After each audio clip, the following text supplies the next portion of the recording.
bebé que lo haga bajo la responsabilidad de su padre, en su casa, que le invita a todos los cubatas que le dé la gana, o en un bar destinado al efecto. Si esto viene de las leyes autonómicas que dijeron, la ley, la última de recreo, no sé qué, dijeron, prohibido beber alcohol en la vía pública, salvo en aquellos lugares destinados al efecto por los ayuntamientos. Nadie obligó a los ayuntamientos a destinar sitios para... ¿Por qué no se quita? Pues porque no les da la gana, ni más ni menos. Es la hipocresía. Es como el resto de las drogas que están ahí. Si no hace falta ir a comprar marihuana ni nada. Si es que la marihuana te la venden en las tiendas tipo herbolario. Porque cuando lo compras, como no tiene principio activo, pues te da un sobrecito cerrado, llegas a tu casa, le abres el sobrecito, le echas la maceta, le echas agua y ya empieza a salir la planta. Ya existe el principio activo, pero cuando lo has comprado, como no lo tiene.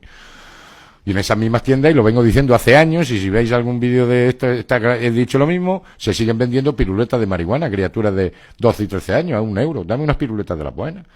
Y en estas fechas se dispara el consumo de los monguis, que me imagino que sabréis todo lo que son los monguis. Lo sabéis, ¿no? Pues aquí hay gente que ha dicho que sí, ¿eh? Pues los monguis se compran en las mismas tiendas que los herbolarios y que la marihuana, y te puedes llevar el pack completo. Es una especie de torta tipo pizza que llegas a tu casa, los pones bajo la humedad y empiezan a salir unas cositas. Esas cositas son las setas alucinógenas. Y se vende, ¿eh? Si no hace falta... Si es que somos unos hipócritas. Luego tenemos drogas que están ahí, que se venden y que nos están ocasionando mucho problema. Tenemos mucho menor con problemas de juego, de ludopatía, pero no de la PlayStation, que también, y de las maquinitas, sino ahora está grabado por el Internet. Si nada más que tenéis que conectar, por ejemplo, cualquier programa deportivo de los fines de semana, que ya apuestan hasta el número de goles que van a meter en el minuto tal, quién va a meter más goles, si Ronaldo, si Messi, si tal y que cual, y ya estamos viendo que padres están viendo reducir su cuenta corriente por las apuestas que hacen los hijos a través de Internet. Tenemos un problema muy serio con esto, y siempre lo digo en estas fechas, somos tontos los padres, que es que va a llegar Papá Noel y los Reyes Magos y regalo estrella va a ser esto. Los móviles buenos para los niños y los móviles que dejan los niños para el padre y la madre. Si es que somos tontos, es como los del ordenador, ponme internet y ponme un ordenador, que un menor no tiene que tener ni televisión en su cuarto. Y si quiere tener un ordenador, tiene que ser un ordenador tonto, de cortar, pegar y guardar como, y punto. El internet, el ordenador, donde tiene que estar en el salón de la casa, ahí es donde tiene que estar el internet. ¿Qué problema tenemos actualmente? Y es más serio, que esto ya tiene internet. Entonces, ¿qué problemas nos están planteando? Dos, esto es una droga. Si ya castigas al chaval sin el móvil o sin el internet y le da el mono, si es que tiene síndrome de abstinencia. Y estamos detectando muchas veces que se empiezan a producir problemas de malos tratos entre hijos a sus padres cuando los padres empiezan a detectar que tiene problemas ya de abuso, de utilización de esto y tal, y se le empiezan a poner límites. Segundo problema, no solamente la droga, es un instrumento para cometer hechos delictivos. Es un delito que atenta, que es la grabación de imágenes, colgándolos por internet, por Bluetooth y tal. Y es un delito típico de clase media, media alta. Así están las cosas. Por eso estoy pidiendo un pacto por el menor, porque es que hay que aclarar esto. Y hay que proteger. Y hay que dictar leyes en condiciones que protejan al menor. No me meto con la televisión porque es vergonzoso. Y estoy apelando a la ética de los profesionales, sobre todo en la televisión. Esos programas que te crean el minuto de gloria para el Cuco, para el Rafita, para el otro. Hombre, esas entrevistas hombre, hay que proteger al menor, hay que saber informar, porque se puede hacer mucho daño y se lesionan los derechos de los menores todos los días, sobre todo en la televisión, y es vergonzoso. Y es muy triste que los directores de los canales de televisión se pongan de acuerdo para cumplir una serie de compromisos que no duran ni 2 minutos. Es vergonzoso. Y llegamos a la otra ley, a la ley de responsabilidad penal del menor, que es con la ley que nosotros juzgamos a los menores que cometen hechos delictivos. Esa ley que se ha criticado mucho. Se ha criticado mucho y no conozco a ningún periodista que haya criticado la ley que se haya apoyado la ley. Nosotros vamos a juzgar a menores que cometen delito entre 14 y 18 años y los vamos a juzgar con un procedimiento que cumpla todas las garantías constitucionales para imponerle una sanción, que pague lo que ha hecho, que repare lo que ha hecho. Porque cuando un menor comete un delito no solamente lo comete contra la víctima, también lo comete contra la sociedad. Siempre dirigido a la reinserción. Todo el mundo habla de reinserción, hasta la justicia de adultos. Pero fijaros, es muy difícil hacer una política reinsertadora en la justicia de adultos. Tenemos actualmente 80.000 presos, de los cuales el 30% son extranjeros. Y yo no tengo nada con los extranjeros. Pero lo que sí entiendo es que todo aquel extranjero que esté condenado con una pena grave y que ha venido aquí a cometer hechos delictivos, se vaya a cumplir la condena a su pueblo. Pues no. El 30%, 80.000 presos. Tardamos en llenar una prisión 1 mes y medio. Es muy difícil hacer una política reinsertadora. Pero en menores es el norte. Vamos a sancionar para reinsertar. Yo entiendo que un individuo está reinsertado en la sociedad en el momento en que vive en sociedad y no altera la paz social. Pero ¿cómo voy a saber si un individuo está reinsertado si no lo tengo en sociedad? ¿Y cómo voy a reinsertar a un individuo si nunca está insertado? ¿O cómo voy a reeducar a un individuo si nunca estaba educado? Lo tendré que sancionar para en su caso insertar y en su caso reinsertar. Siempre en interés del menor. ¿Qué es el interés del menor? Darle satisfacción de sus derechos exigiéndole sus deberes. Y para eso disponemos de dos instrumentos. Primero, el fiscal, que es el que investiga, y segundo, el equipo técnico de apoyo. Ese equipo que está integrado por un psicólogo, un educador y un trabajador social, que nos permiten conocer las circunstancias personales, sociales, culturales, educativas que tiene cada uno de los menores que vamos a juzgar. Y tan importante es el delito como quién ha cometido el delito. Y yo siempre, cuando llego a este punto, me interesa hacer una doble reflexión con el corazón en la mano. Y esto lo he dicho en el Senado y se lo he dicho a todos. ¿Quién de los que estamos aquí no ha cometido un delito en su vida? ¿Quién de los que estamos aquí nos gusta tomarnos una copa no ha conducido alguna vez bajo la influencia de bebidas alcohólicas? Lo que pasa es que no nos han pillado. Y a lo mejor el que se libra es que va en coche oficial. ¿Quién de los que estamos aquí no ha cogido algo del Corte Inglés? ¿Quién de los que estamos aquí no ha trapicheado con falsificaciones de relojes, de camisas, de camisetas, de bolsos, de historias? ¿Quién de los que estamos aquí no ha trapicheado con música, con DVDs? ¿Y quién de los que estamos aquí no intenta defraudar Hacienda? Vamos a ser claros. Porque aquí el dinero, el 20% del dinero en España es dinero negro. Luego es que aquí parece que todos somos muy buenos. Luego, ¿qué pasa? Que el 80% de los chavales que yo juzgo cometen delitos, pues no son delincuentes. Si es que hoy día todo es delito. Si es que, como decía el otro, si es que no tenemos ángel de la guardia, tenemos obreros de la gloria. Lo que pasa es que hay un momento en que el obrero se está tomando el bocata cuando te pillan. Pero es que ¿quién no ha cometido un delito en su vida? Luego, ¿qué pasa? Que el 80% de los chavales cometen delitos, pues no son delincuentes. Y el 20% que tiene el perfil de delincuente siempre tiene una historia. Vamos a averiguar qué historia tiene. Porque a lo mejor si yo tengo la historia que ese chaval que voy a juzgar, soy más delincuente que él. Luego, esa es una. Y segunda reflexión. Es muy duro, pero es fácil. Todos sabemos cómo reaccionaríamos si nos matan a nuestro hijo o a nuestra hija. Todos nos ponemos en el papel de víctima. Pero sería bueno saber cómo reaccionaríamos nosotros si nos detienen o nos juzgan y nos condenan a nuestro hijo por un homicidio. Si somos los padres del autor. Nosotros podemos ser los padres del autor. No nos pongamos solo en el papel del padre de la víctima. Podemos ser los padres del niño autor o de la niña autora. En base a eso vamos a aplicar la ley para esa finalidad, que pague y repare, dirigido a la reinserción. Y para eso disponemos de varias medidas, unas privativas de libertad. En España, cuando se pide justicia, justicia, vamos a encerrar al menor. Aquí parece que si no hay privación de libertad no se hace justicia. Que caiga todo el peso de la ley. Vamos a encerrar al menor. Y sería bueno que la gente conozca lo que son los centros de menores. No son colegios, no son colegios. Es talego puro y duro. Y arquitectónicamente los que tenemos en Andalucía, que son muy buenos centros y demás, pero son talegos puro y duro. Allí tienen todas las medidas de seguridad habidas y por haber. Nos cuesta en Andalucía un chaval privado de libertad en un centro cerrado, porque tenemos 4 tipos de centros, o 4 modalidades. Internamiento cerrado, semiabierto, abierto y terapéutico. El internamiento en centro cerrado nos cuesta a un chaval privado de libertad de 42 a 44.000 pesetas diarias. Por cada chaval privado de libertad tenemos 2 profesionales, más luego todas las medidas de seguridad. Eso de que se escapan los menores de los centros de internamiento es mentira. Y yo siempre comento lo mismo. La gente se cree que yo nada más que juzgo a los menores y condeno a los chavales a aprender a leer o a limpiar el botellón. Yo llevo juzgados 33 asesinatos, homicidios. Llevo juzgados del orden de 95 violaciones. Y llevo juzgados de 17.000, 16.000 a 17.000 casos. Pues soy el juez más antiguo de menores y llevo desde el 88 en menores.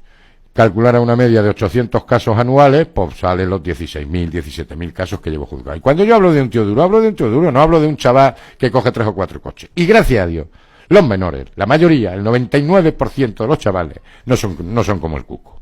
Hay como el cuco, muy poco, gracias a Dios. Pero la mayoría son chavales. Y una de las experiencias que más te llama la atención es cuando tú encierras a un chaval que se cree que es duro, porque lo has condenado por un delito grave o varios delitos graves. Sobre todo las primeras semanas, cuando llegan a estos centros y llegan las 10 de la noche, las 11 de la noche, se apagan las luces, se cierran las celdas. Allí no se oyen voces de atracadores ni voces de asesinos. Allí lo que se oyen son llantos de niños, porque son niños los que cometen los delitos. Lo que pasa es que muchas veces un grupo de menores es mucho más peligroso que un adulto. Pero cuando el chaval se queda solo, como lo que es, se comporta como lo que es. Y cuando se apagan las luces y se cierran las celdas, lo que se oyen son llantos de niños. El chaval no va a poder salir del centro si no ha cumplido 1/3 de la condena. Luego tenemos el internamiento semiabierto, que es un poquitín más suave, la vida diaria arquitectónicamente es igual. El chaval va a poder realizar alguna actividad siempre con autorización.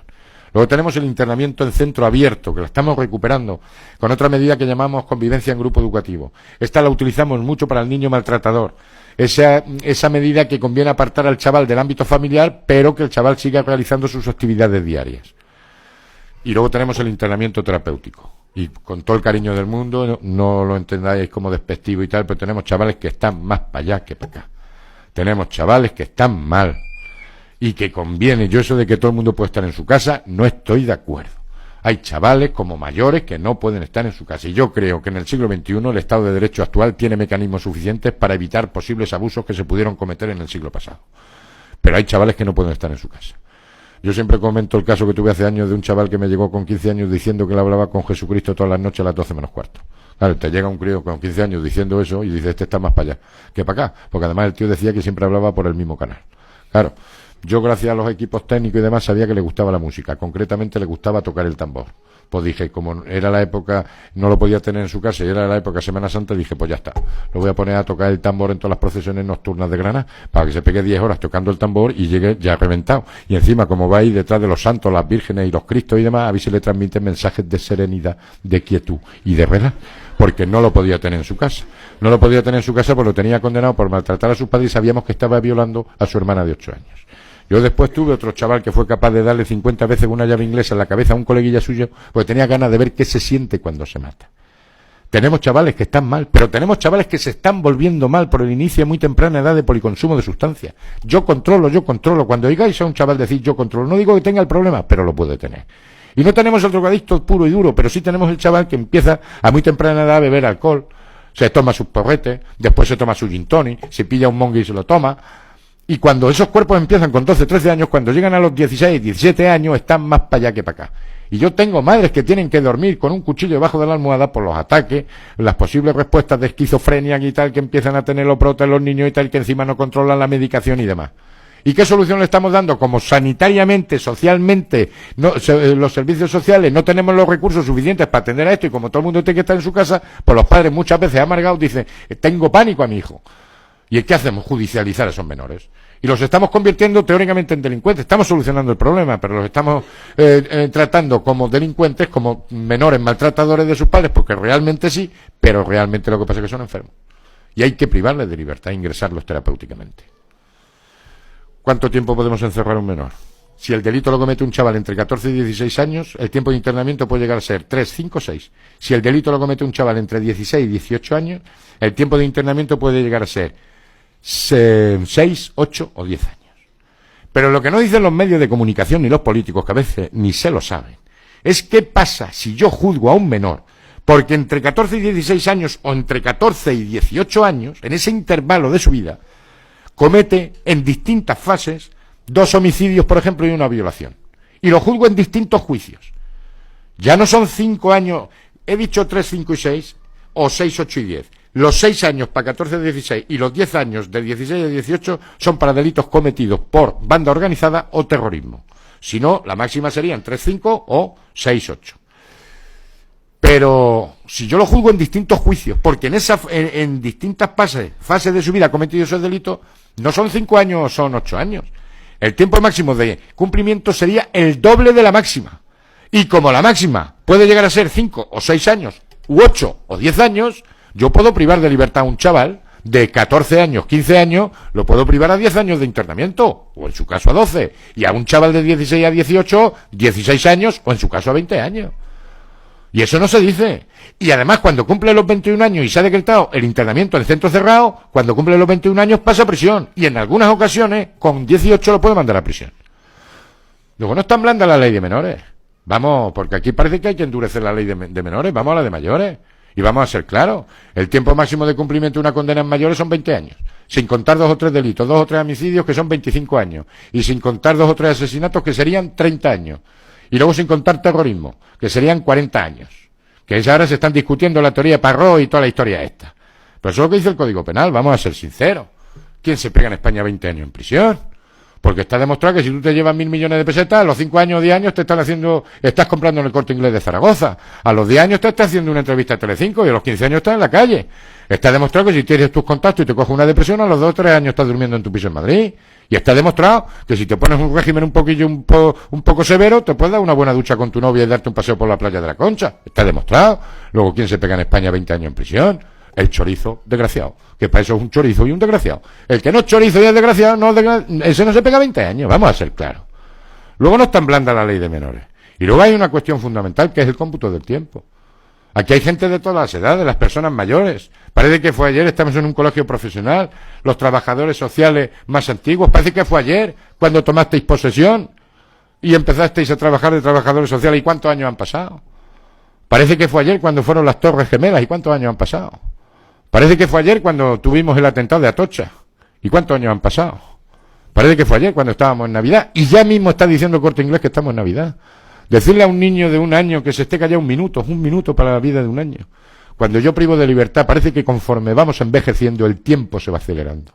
Yo parece que fue ayer cuando tomé posesión de juez y llevo 31 años de juez. Y parece que fue ayer. Parece que conforme vamos envejeciendo se va acelerando. Luego, cuando yo privo de libertad a un chaval de 14 y 15 años, le privo de libertad a 5 años, 6, 7 años, le estoy privando de libertad al 40, al 50, al 60% de su vida con su cómputo del tiempo, no con mi cómputo del tiempo. No es tan blanda la ley de menores. Dicen de Rafita que cumplió 7 años por la muerte, y yo le pregunto al legislador y a las Cortes y a todos, ¿cuánto cumplió de la Juana? Si el de la Juana Chao le salió cada asesinato a 6 meses, ¿qué ley es más dura? Luego, el tiempo es muy relativo. Pero esta ley contempla otra serie de medidas. No vamos a encerrar, vamos a trabajar con él en libertad, y hay una medida muy buena y que deberían de sacar ya la ley a nivel nacional para los conflictos matrimoniales, para los conflictos laborales, para los escolares, para todo, que es la mediación. Es bueno que la gente resuelva los conflictos negociando, reparando, conciliando. Hay que desjudicializar. Si la justicia cuando interviene es que ha fracasado todo. Incluso la justicia penal es muy buena, que el delincuente le ponga muchas veces la cara a la víctima y que la víctima le ponga la cara al delincuente. Y hay historias muy bonitas. Y hay que potenciar los equipos de mediación con profesionales. Pero esta ley contempla otra serie de medidas. No vamos a encerrar al menor ni vamos a mediar. Esta ley contempla otra serie de medidas alternativas. Vamos a trabajar con ellos sin necesidad de privación de libertad. Y tenemos los trabajos en beneficio de la comunidad, lo que queráis, lo que queráis. Ahí no hace falta tanto historia, tantos convenios y tanta. Lo que hace falta es coordinación y buena voluntad. Yo tengo actualmente 600, 800 chavales trabajando en distintas. Son menores que les gusta la juerga nocturna, cometen delitos con el alcohol y tal. A limpiar el botellón 200 horas. Todos los sábados y los domingos a las 6:30 de la mañana te vas a levantar y me vas a estar limpiando el botellón de 7 a 10. Como te he condenado 200 horas por cada delito, que puedo condenar 400, pues imagina los fines de semana que me va a estar limpiando el botellón. Eso que les gusta los de las motos, tal y que cual, 200 horas con los tetraplégicos. Y va a estar todas las navidades, todas las fiestas de guardar y todos los fines de semana ayudando a los tetraplégicos, a las familias y demás. Esas niñas que saben empaquetar, ¿tú sabes empaquetar? Pues campaña del juguete. Ahora empieza a recoleccionar a niñas para la campaña de Navidad. Va a estar empaquetando juguetes para los niños pobres. ¿Te gustan los viejos? Pues vas a estar paseando y atendiendo a las personas mayores. ¿Te gustan los mendigos y demás? Sirviendo comedores de indigentes. ¿Te gusta? Es que las niñas se miran mal. Es que me ha mirado mal. Las niñas que si se miran bien no pasa nada. Si se miran mal, pues se sacuden. Es que me ha mirado mal. Pues para eso tengo una condena que limpia 50 horas espejo. Vas a estar tú 50 horas, tu propia mirada, a ver si hay motivo de sacudirte. No hacen falta tantos recursos, lo que hace falta es coordinación. Yo tengo una medida que incluso la podéis comprobar físicamente si vais allí. Esta ya la tengo muy perfeccionada, ya la estamos, pero la puse en el 2001. Esta la puse para los niños, ya la pongo para los niños pijos que causan daño en el mobiliario. Este fue un chaval que a los 16 años, siempre lo cuento porque, para demostrar que no hacen falta tantos recursos. Este era un niño que dejaba la escuela y quería ser monitor de esquí, porque allí lo engranan los pijos, pues quieren ser monitor de esquí porque se liga mucho, claro. Van las malagueñas, las sevillanas, las madrileñas y demás a esquiar, y los que más ligan son los monitores de esquí. Pues este quería ser monitor de esquí. Y entonces le dijo a sus padres que dejaba la escuela y que como tiene derecho, pues le tenían que pagar el curso de monitor de esquí. Los padres decían, déjate de esto, estudia, que luego ya hablaremos, pero como tengo derecho y todo tiene que ser ya, pues empezó a cabrear al niño y a sacudirle a los padres. Pero paliza, claro, los padres desesperados, que casi les cuesta el matrimonio. Pues malos tratos físicos y psíquicos, denunciaron a su hijo por malos tratos. Cuando vamos a celebrar el juicio de la paliza que le pega a los padres, que llevan partes de lesiones y de todo, pues yo tengo un calabozo al lado de la sala de audiencia, que no duermen, pero que pegan ahí pues 15, 20 minutos, porque como son tantos hay que separarlos de los testigos, en fin. Cuando vamos a celebrar el juicio, me llega la Guardia Civil y me dice, señoría, que es que aquí el amigo ha arrancado la rejilla del aire acondicionado del calabozo y ha puesto, así rayado, Víctor quiere a Ana. Sí, en el calabozo. Digo, bueno, pues si Víctor quiere a Ana, vamos a comprarle a Víctor un poco de masilla para que me deje el calabozo un poquillo decente, porque, hombre, no tiene la cosa que yo tenga el calabozo de mi juzgado hecho un cromo. Total, que así se hace. Y le incoan ustedes unas diligencias por una falta de daño a un bien público como es el calabozo. Cuando celebramos el juicio de la paliza que le mete a los padres, le meto 6 meses de internamiento más 6 meses de libertad vigilada. La libertad vigilada es una medida muy buena. Luego, si queréis, la comentamos, y además vosotros, los trabajadores sociales, muchos llevan esa medida. Es el control de los chavales con largas. Yo dicto la medida larga, es un complemento de la medida de internamiento o bien una medida independiente, el que se hace trabajo con los padres, se establecen horarios, obligaciones, tal. Y como digo yo, se trabaja con los padres y a veces se trabaja a pesar de los padres, porque bastante bien salen algunos chavales a pesar de los padres que tienen. Bueno, pues total que ya se quería, lo metí 6 meses de internamiento más 6 meses de libertad. Cuando viene de cumplir los 6 meses de internamiento, ya se iba con el delegado de libertad vigilada, se creía que se iba con el delegado de libertad vigilada a hacer el planning y tal. Digo, espera que ahora vamos a celebrar el juicio de la falta de daños que hiciste en el calabozo. ¿Estamos? Estamos. Vamos a llamar al abogado, al fiscal, nos ponemos la toga, los equipos técnicos, nos constituimos en sala. ¿Tú reconoces que has hecho eso? Sí, sí. ¿Tú reconoces que arrancaste la rejilla y pusiste Víctor quiere a Ana? Sí, yo lo hice. ¿Tú eres autor? Sí, sí. Pues le dice el fiscal, pues mira, chaval, esto es una falta de daño porque arreglar el calabozo cuesta menos de 400 euros. Si llega a costar más de 400 euros estaríamos hablando de un delito de daño. ¿Tú reconoces que lo has hecho? Sí. Pues le dice el fiscal, pues aquí se paga con 50 horas de trabajo en beneficio de la comunidad. ¿Conforme? Conforme. Señor letrado, ¿conforme? Pues yo, juez, sentencia firme. 50 horas de trabajo en beneficio de la comunidad. ¿Conforme? Conforme. Digo, pues mira, vamos a emplear las 50 horas en la limpieza de la fachada de juzgado. ¿Conforme? Conforme. Señor letrado, ¿conforme? Conforme. Sentencia firme. 50 horas limpiarme la fachada de mi juzgado. El problema de la fachada de mi juzgado es que es una fachada de estas de puro arte moderno, de estas que están ahora tipo Museo Guggenheim, de estas que son de chapa esta oxidada, de estas que cuando llueve pues se quedan color plata y color fuente, en fin, muy bonitas. Y vais a ver Granada, está en la Comercial Neptuno. De estas bonitas que cuando llueve pues se queda plata, en fin, muy bonito. El problema está que con la sabiduría que caracteriza a los ingenieros arquitectos de la Junta de Andalucía, en mi chapa nunca llueve. Y como nunca llueve, nunca se queda bonito. Y nunca llueve porque nunca puede llover. Porque con esa sabiduría que caracteriza a los ingenieros arquitectos de la Junta de Andalucía me han puesto la chapa retranqueada. Entonces nunca llueve. Y como mi juzgado está justo enfrente de la Comercial de Neptuno, zona de ocio de los menores granadinos, pues en el 2001, pues graffiti va, graffiti viene, y pegatina más y pegatina viene. Que la cosa narices, que yo que me caracterizo por condenar a los chavales a limpiar el botellón, tenga la fachada de mi juzgado hecha un cromo. Por eso lo condené a limpiarme. Pero cuando vamos a ejecutar la sentencia, pues le pregunto a los ingenieros arquitectos cómo se limpia la chapa de la fachada de juzgado. Y con esa sabiduría que les caracteriza, me dicen, esto tiene muy mala folla. Y digo, ¿y por qué tiene esto muy mala folla? Dice, esto tiene muy mala folla porque la única forma de limpiar la chapa es con ácido. Digo, a ver si le voy a dar al niño ácido, va a tener el niño un accidente, se me va a averiar el niño, me voy a encontrar yo con una denuncia por parte de los padres contra el juez porque se haya averiado el niño. Ya estaba yo a punto de abandonar la idea, pero a mí me tenía que limpiar la chapa de la fachada de juzgado. Estábamos a punto de abandonar cuando vino la idea genial. No vamos a utilizar ácido ni productos artificiales. 2 buenos guantes y una buena lija. Y va a estar lijando la chapa de la fachada de juzgado durante 50 horas. Pues ya siempre tengo condenado a 2 o 3 niños pijos a lijarme la chapa de la fachada de juzgado. ¿Tú lo has hecho? Tú la pagas. A lijar. Y no hace falta tanto recurso. Ya me mantienen los calabozos, demás. Ya vas viendo las circunstancias de cada uno de los chavales. ¿A ti te gusta la albañilería? Pues ahora tengo ya 2 preparados que ellos van a estar lijando, pero bien. Una medida que me gusta mucho, tarea socioeducativa, esa es la sentencia por la cual se condena a los chavales a aprender a leer y escribir. Es muy triste que el año pasado tuviese que condenar a 21 chavales a aprender a leer. Yo condeno y tengo actualmente a 250 chavales a sacarse el graduado escolar. Mi autoría es muy sencilla. O estudias por lo civil o estudias por lo criminal, pues tú te vas a sacar el graduado escolar. Y es que, si es que, da pena, si es que no saben ni leer, no saben ni hablar, ¿cómo van a saber leer? Si es que les preguntan en el juicio, si es que no saben ni hablar. Entonces, aprender a estudiar hasta sacarte el grado escolar. Y luego hay otras medidas alternativas. Y por último, lo que quiero decir es que los padres somos responsables de lo que hacen los hijos. Y no se comenta por ahí. Y desde el 2006-2007 estamos sentando en el banquillo simultáneamente a los menores y a los padres. Y no lo dicen los medios. Pero yo he condenado a chavales por un homicidio. Y lo he condenado a 10 años, 8 años. Pero he condenado a sus padres a pagar 20 millones, 25 millones, 30 millones de pesetas. Yo he condenado a chavales por violaciones y he condenado a sus padres a pagar 15.000 euros, 10.000 euros por penetración. Esos niños que se sientan y graban imágenes, yo condeno a los chavales, pero condeno a sus padres. Usted tiene, es que no puedo con mi hijo, puede usted, porque usted es su padre y su madre.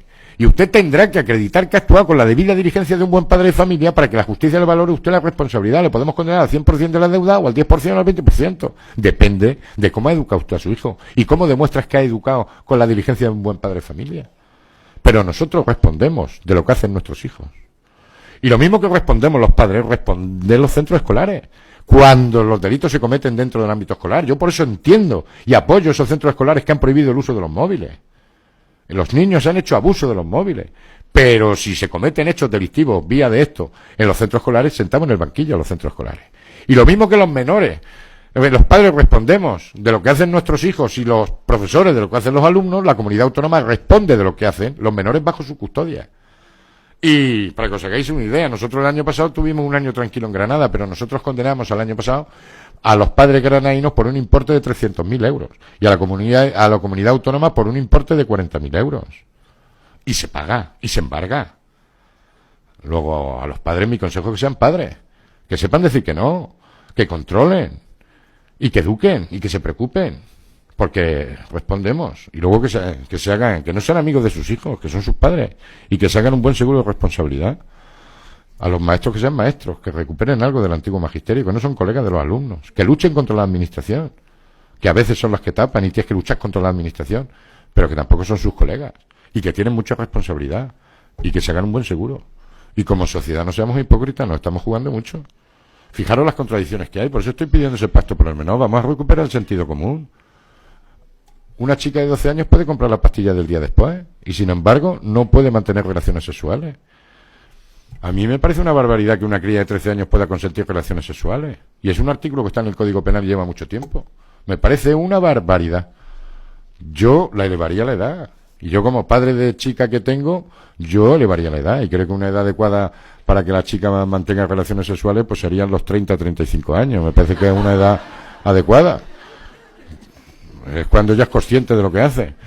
Yo elevaría la edad, y elevaría la edad a los 14 años. ¿Por qué los 14 años? Porque es la edad más baja en la que el juez puede dispensar para contraer matrimonio. Pero es una barbaridad que una cría de 13 años pueda consentir relaciones sexuales y, sin embargo, no pueda ser acusada de un delito porque no tiene 14 años. Es una barbaridad que una chica de 13 años pueda mantener relaciones sexuales y, sin embargo, no pueda ser testigo en juicio. Es una barbaridad que una chica de 16 años pueda abortar sin conocimiento y consentimiento de sus padres y, sin embargo, para ir a prestar declaración ante el juez tenga que ir acompañada de sus padres. O que no pueda comprar tabaco. Cuando yo hablo de una persona menor de edad, me estoy refiriendo a toda persona menor de 18 años. Cuando un médico habla de una persona menor de edad, se está refiriendo a 12, 13 años, que es donde llega la pediatría. Vamos a utilizar el mismo lenguaje. Vamos a recuperar un poco el sentido común. Que hay cosas que los niños de 12, 13 años no pueden hacer. Que están agrandando, están disminuyendo la infancia. Y estamos teniendo chavales que con 11, 12 años están viviendo una adolescencia. Que cada cosa tiene su tiempo. Pero son complejos absurdos. Por eso estoy pidiendo ese pacto por el menor. Yo creo que uno de los males de este país, ya termino, es que mientras el juez de menores sea el menor de los jueces, el maestro sea el menor de los catedráticos y el político de menores sea el menor de los políticos, así no va. Yo creo que hay que potenciar todas esas personas y esos profesionales, porque el futuro de un país está en los jóvenes. Por eso estoy pidiendo el pacto por el menor. Pero no han sido capaces de llegar a un pacto por la educación, menos van a ser capaces de llegar a un pacto por el menor. Pero si alcanzasen un pacto por el menor, estoy convencido que sería más fácil alcanzar un pacto por la educación. Porque todo es lo mismo. Así están las cosas. Ha sido un verdadero placer y siempre me gusta terminar con la lectura de unas palabras. Siempre termino igual. Son unas palabras que resumen todo lo anterior. Son unas palabras que se le atribuyen a Bertolt Brecht, pero no voy a discutir si no son de Bertolt Brecht, pues siempre hay alguien que dice no son de Bertolt Brecht. Bueno, pues si no son de Bertolt Brecht no pasa nada porque no sean de Bertolt Brecht, pero queda muy bien decir que son de Bertolt Brecht. Son unas palabras que resumen todo lo anterior, le dan un tono literario a mi intervención, elevan el tono poético y sirve sobre todo para arrancar el fuerte aplauso del público que tan pacientemente me escucha. Y estas palabras que dicen, que resumen todo lo anterior, dicen lo siguiente. Primero se llevaron a los negros, pero a mí no me importó porque yo no lo era. Enseguida se llevaron a los judíos, pero a mí no me importó porque yo tampoco lo era. Después detuvieron a los curas, pero como yo no soy religioso, tampoco me importó. Luego apresaron a un